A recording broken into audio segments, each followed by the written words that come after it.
الحمد لله نحمده ونستعينه ونستغفره ونؤمن به ونتوكل عليه ونعوذ بالله من شرور أنفسنا ومن سيئات أعمالنا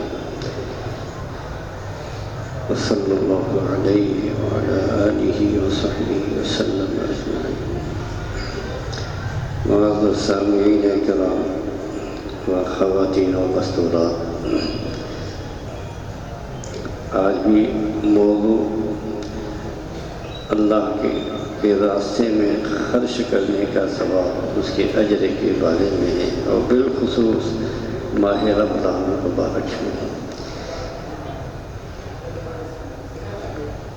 معزز سامعین، اسلام نے صدقہ و خیرات کی بڑی ترغیب دی ہے۔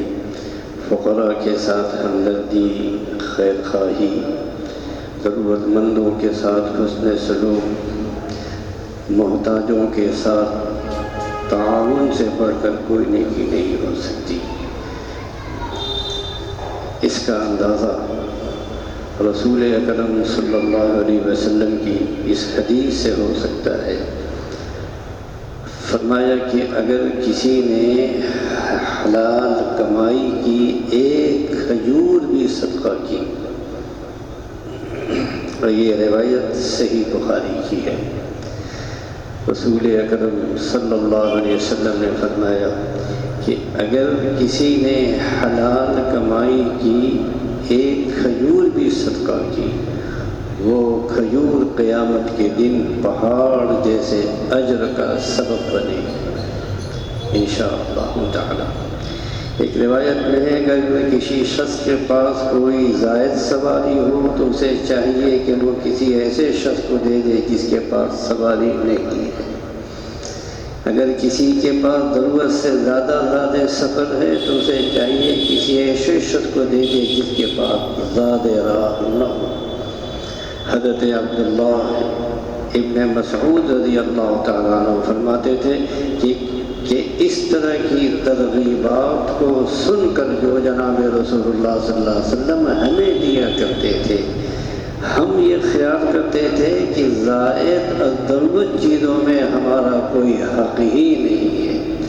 جو کچھ بھی معلومات اللہ تعالیٰ کے راستے میں خرچ کیا جاتا ہے وہ قیامت کے دن اس وقت سایہ بن کر راحت و آرام پہنچائے گا جب سورج سروں پر آ جائے گا۔ حضرت عقبہ ابن عامر رضی اللہ تعالیٰ عنہ روایت کرتے ہیں کہ قیامت کے دن ہر شخص اس وقت تک اپنے صدقے کے سائے میں رہے گا جب تک اللہ تعالیٰ لوگوں کا فیصلہ نہیں فرماتے، وہ اپنے صدقے کے سائے میں رہے گا۔ اتنی بڑی شرف کی بات ہے۔ یہ خیال غلط ہے کہ صدقہ و خیرات سے مال کم ہوتا ہے۔ حدیث شریف میں فرمایا کہ ان الصدقہ لا تنقص المال، اے لوگوں صدقے سے مال کم نہیں ہوتا۔ اس کے برعکس اللہ کی راہ میں نکالنے سے مال میں خیر و برکت ہوتی ہے۔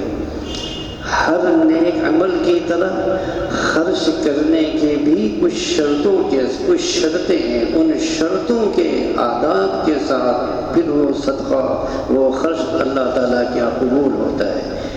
پہلی شرط، نیت صحیح رکھی جائے خرچ کرنے میں، یعنی صدقہ کرنے والا یہ نیت رکھے کہ میں اللہ کے لیے دے رہا ہوں، اللہ تعالیٰ کی خوشنودی کے لیے دے رہا ہوں، کسی پر احسان رکھنے کے لیے، نام و نمود کے لیے یا کسی دنیاوی مقصد کے لیے نہیں دے رہا ہوں۔ حلال مال دیا جائے۔ حضرت عبداللہ ابن عمر رضی اللہ تعالیٰ عنہ سے روایت ہے کہ اللہ تعالیٰ خیانت سے کمائے ہوئے مال کا صدقہ قبول نہیں کرتا ہے۔ حضرت ابو ہریرہ رضی اللہ تعالیٰ عنہ کی روایت ہے کہ اللہ پاک و طیب ہے، صرف پاک و طیب مال ہی قبول کرتا ہے۔ تیسری، عمدہ مال دیا جائے، مالوں میں سے جو عمدہ مال ہو وہ دیا جائے۔ اللہ نے کلام پاک میں فرمایا یا ایھا الذین آمنوا انفقوا من طیبات ما کسبتم، اے ایمان والو تم اپنی کمائی میں سے اچھی چیزوں کو اللہ کے راستے میں خرچ کیا کرو۔ عزیز و اقارب کو ترجیح دی جائے۔ صدقہ کرنے والے کو چاہیے کہ وہ سب سے پہلے اپنے عزیزوں اور رشتہ داروں کو دے۔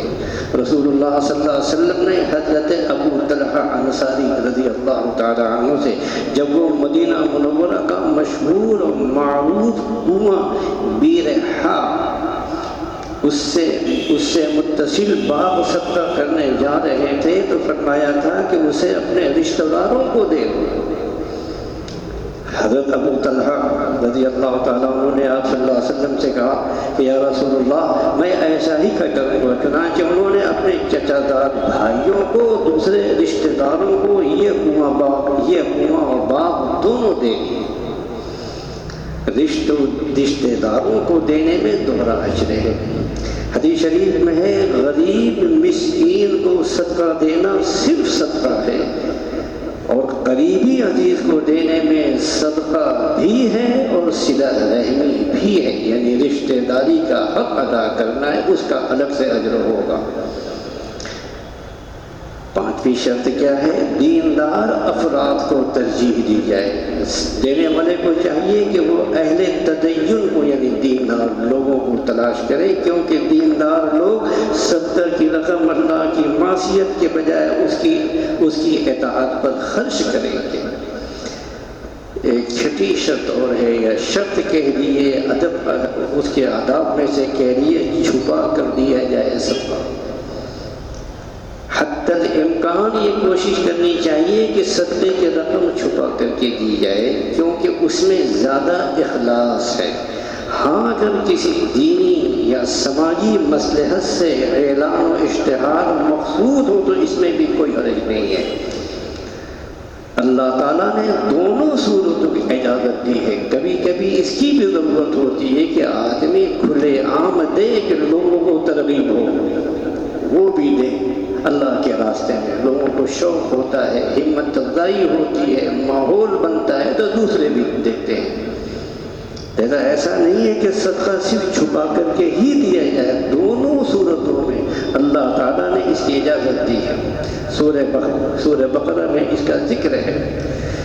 غریبوں کے ساتھ مہربانی سے پیش آیا جائے، فقراء و محتاجین کے ساتھ نرم رویہ رکھا جائے، انہیں چھڑکنا، ان کی غربت کا مذاق اڑانا، ان کو دے کر احسان جتانا یہ سب سے سنگین گناہ ہے۔ آپ کسی کو مال دے کر کچھ دے کر کے پھر احسان جتائیں، اس کی سخت وعید آئی ہے۔ قرآن کریم میں ایسے صدقے کو پسندیدہ قرار نہیں دیا گیا، فرمایا کہ قول معروف و مغفرۃ خیر من صدقہ یتبعها اذی۔ مناسب بات کہنا اور درگزر کرنا ایسی خیرات سے ہزار درجہ بہتر ہے جس کے بعد تکلیف پہنچائی جائے۔ آپ نے کسی کو مالی مدد کی لیکن ایسا جملہ کہہ دیا کہ اس کے دل میں چوٹ لگی۔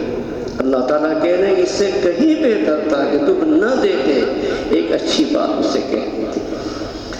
رمضان کا مہینہ صدقہ و خیرات کے لیے بہترین وقت ہے۔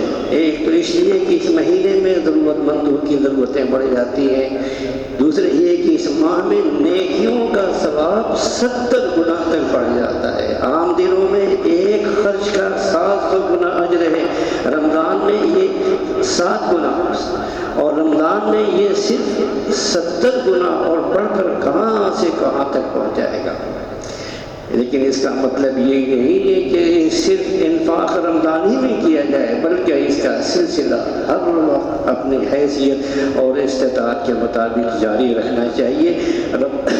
رمضان کے انتظار میں ضرورتیں رک سکتی ہیں اور لوگ پریشانی میں مبتلا ہو سکتے ہیں کہ جب رمضان آئے گا جب ہی خرچ کریں گے، ایسا بھی نہیں ہونا چاہیے۔ ایک حدیث میں رسول اللہ صلی اللہ علیہ وسلم نے فرمایا کہ لوگوں صدقہ کرو، یہ تم پر واجب ہے۔ تو کسی شخص نے عرض کیا کہ اللہ کے رسول صلی اللہ علیہ وسلم اگر کسی کے پاس مال نہ ہو تو؟ آپ نے ارشاد فرمایا مال کمائے پھر صدقہ کرے۔ کسی نے عرض کیا اگر کوئی شخص ایسا بھی نہ کر سکے؟ آپ نے فرمایا کم از کم اپنے کو برائی سے محفوظ رکھے، یہ بھی صدقہ ہے۔ اللہ تعالی ہم سب کو ان تعلیمات پر، ہدایات پر جو رسول اللہ صلی اللہ علیہ وسلم نے فرمائی ہے، ہم سب کو صدق دل سے عمل کرنے کی توفیق عطا فرمائے۔ وآخر دعوانا الحمد للہ رب العالمین۔